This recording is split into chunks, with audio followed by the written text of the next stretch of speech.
আপনারা সকলেই জানেন যে বিপিএল কিন্তু চলছে এবং আজকে কিন্তু বিপিএলে 26তম ম্যাচ ছিল এবং আজকের ম্যাচে মুখোমুখি হয়েছিলেন হারবার ডায়মন্ডস এবং অ্যাডামাস হাওড়া ওয়ারিয়র্স। এবং আপনাদেরকে জানিয়ে রাখি আজকের ম্যাচটা কিন্তু একেবারে দুর্দান্ত ছিল।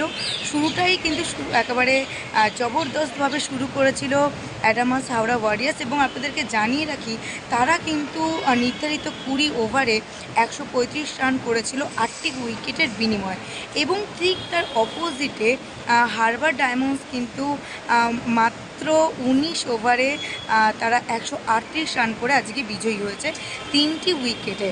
এবং আপনাদেরকে অবশ্যই আজ ভিজুয়াল তো অবশ্যই দেখাবো। এবং আজকের ম্যাচটা সত্যি হাড্ডাহাড্ডি ছিল, একেবারে বুঝতেই পারছেন কোথায় 135 এবং 138 ব্যবধানটা খুব সামান্য, কিন্তু আজকের উইনার হয়েছে হারবার ডায়মন্ডস।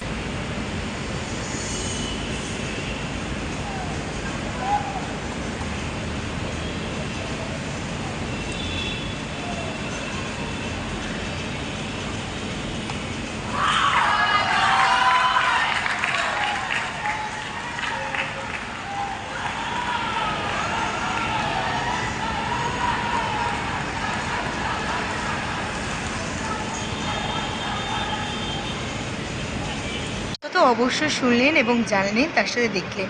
এবং এর পরেই এই বিষয়ে এই বিপিএল রিলেটেড আরেকটি প্রসঙ্গে আপনাদের সাথে কথা বলি।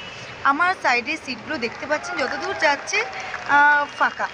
এবং এই বিষয়ে আপনাদেরকে জানিয়ে রাখি এটি কিন্তু বিপিএলের অর্থাৎ বেঙ্গল প্রো টি20 সিজন 2।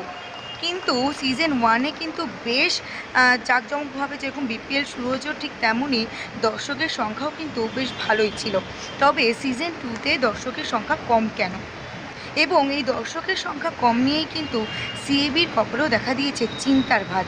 কারণ আপনারা জানেন যে 8টি ফ্র্যাঞ্চাইজির মালিক তারা কিন্তু তাদের বেশ কিছু অর্থের বিনিময়ে এই টিমগুলি এই লিগের জন্য নামায়। এবং সেক্ষেত্রে যদি স্টেডিয়ামে বা গ্যালারিতে যদি দর্শক সংখ্যা খুবই কম থাকে, সেটি কিন্তু তাদের কপালেও একটি চিন্তার কিন্তু ফেলেই দেয়।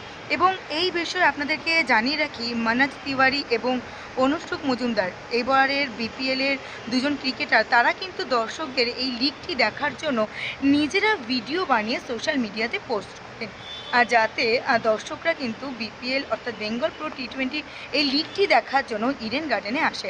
কিন্তু তারপরেও কিন্তু ইডেন গার্ডেন এখনও ফাঁকা। কেন ফাঁকা এই বিষয়ে অবশ্যই আপনাদের কাছে উত্তর আছে কি না জানি না, তবে আমার কিন্তু এই মুহূর্তে এই বিষয়ে কোনো উত্তর নেই। এবং সিএবির কপালে কিন্তু এই দর্শক সংখ্যা কম নিয়েই বেশ একটি চিন্তার ভাঁজ দেখা দিচ্ছে, কারণ বিপিএলটা কিন্তু সিএবির ব্রেন চাইল্ড।